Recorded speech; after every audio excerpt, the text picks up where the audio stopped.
Hey everybody, this is Minion Soldier and this is the Piracy Show, and here we are taking a scenic flight over Daymar. Now Daymar is, well, out of the 4 moons that we have, Daymar is my favorite. At times, the rock ground clutter is a little bit overdone. I think certainly the cliffside facings are just a tad bit much. I think all this could be probably reduced by about 50% and still create the immersive effect you want to create while not impacting gameplay. So I look at it and I think, oh, it'd be so great to race around on a dragonfly or a cyclone and just have fun. But when people were talking about the dragonfly, and certainly people wondered what I thought about the dragonfly hovering way up in the sky, I wasn't all that keen on it. I wanted it to be something that hugged a lot closer to the ground than it did. But at the same time, being somebody who plays Star Citizen a whole lot and certainly visits Daymar a ton, I realized that with all the rocks on the surface of the planet and all the boulders and everything like that, if you weren't able to hover the dragonfly at least 10 meters off the surface most of the time and fly it in a stable fashion like that, then you would spend so much time dodging around rocks and boulders that it just wouldn't be as fun as it could be. Daymar is one of those things that even with that said, I'm really excited to see where they take it. I want to see some kind of like Mos Eisley places develop on Daymar. I wish that it wasn't so much these these landing zones with these kind of portable habitations just kind of drop down. I wish there was kind of like a city to visit on this planet, maybe even like a little pirate city. Hopefully in the future we'll see things like that develop. And of course this is, very early on. This is not the final iteration. Actually, you know what? These rock formations, the way they kind of build up these cliffs here, that to me looks very artificial. I kind of wish that was really, really dialed back. But, that's obviously, that's something that's more a question of, I guess, taste than a question of fact. But yeah, I really hope that there's more coming for Daymar in terms of places you can visit and places you can see, and not just, Shubin and Arcorp and the various, rescue areas. I wish that there was like a Dune Sea, something like that on the planet. That would be really awesome. Maybe even an area where there just were almost no rocks on the surface. I think that would be really cool to see something like that, because certainly when you get out into the desert and you're driving around, it does tend to impact on the fun a little bit. But yeah, I would really like to see this place come to life a little bit more. When I look at it, this way, one of the things that this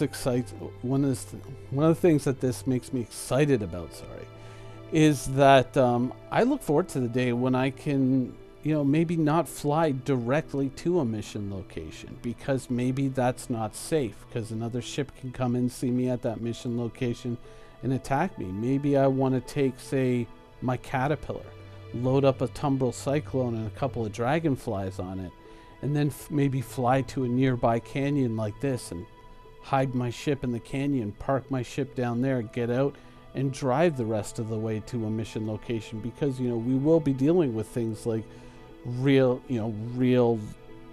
loss of our character possibly, or death, or losing assets, and it'll pay to be much more careful when you're doing missions. Right now we kind of do things with a convenience and a time-saving mentality, but in the future, when the real kind of consequences of this game universe kind of really manifest themselves, people are going to be a lot more careful. And I kind of look forward to that. I kind of look forward to driving to mission sites. And when you think back to when the people were kind of getting up in arms about only 5 systems at launch, 5 systems with this level of detail. I mean, here we got 4 moons around a gas giant inside of one solar system. If you've got this much space to build in and this much space to explore with just one minor planetary system within a solar system. Imagine 5 star systems and then adding more on over time to that.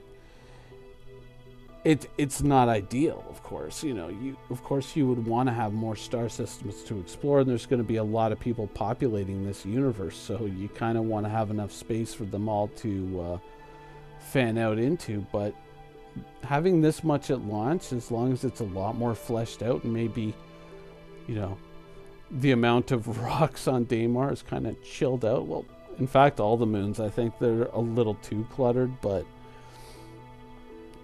I think that this would be definitely a universe that I could spend hours upon hours upon hours exploring continuously once the game is obviously performing a lot better and a lot more fleshed out with a lot more things to do and a lot more roles kind of populated within the universe, a lot more gameplay mechanics in effect. I think that once people get to play in that playground, they're going to just be like, oh good, there's a new star system, maybe I'll go visit it next week, but I'm still having too much fun over here. Now, in the end, yeah, of course, people are going to want more places to go. They're going to want more places to explore. They're going to want to see neutron stars and nebulas. They're going to want to see Vanduul space. They're going to want to see water worlds and floating cities over gas giants and all that cool shit. Who wouldn't? But I think that at the level of detail that these planets and moons are coming in at, there's going to be so much to explore and so much to do within the universe that there's going to be plenty here to keep people entertained and interested as the rest of the universe kind of develops. And I mean, if the rest of the universe develops at this level, and certainly I think, you know, the level of population that we have on these planets and moons and the amount of things that we do or have to do here is obviously only going to go up over time. And so as the universe expands, probably these moons and these areas are going to expand as well. It's just a question of time, and certainly, you know, allowing them the appropriate amount of time to fix bugs, like, I don't know, self-ejecting tires on the Tumbril Cyclone, unless that's a gameplay feature. Well, speaking of time, it's going to be a long walk back to Shubin. Rugged off-road vehicle indeed. Anyways, I hope you guys enjoyed the show, and thanks for watching.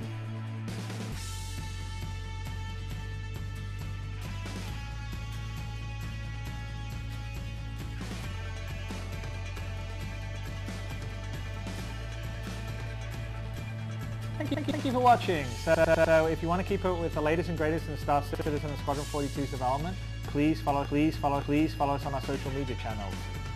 See you soon.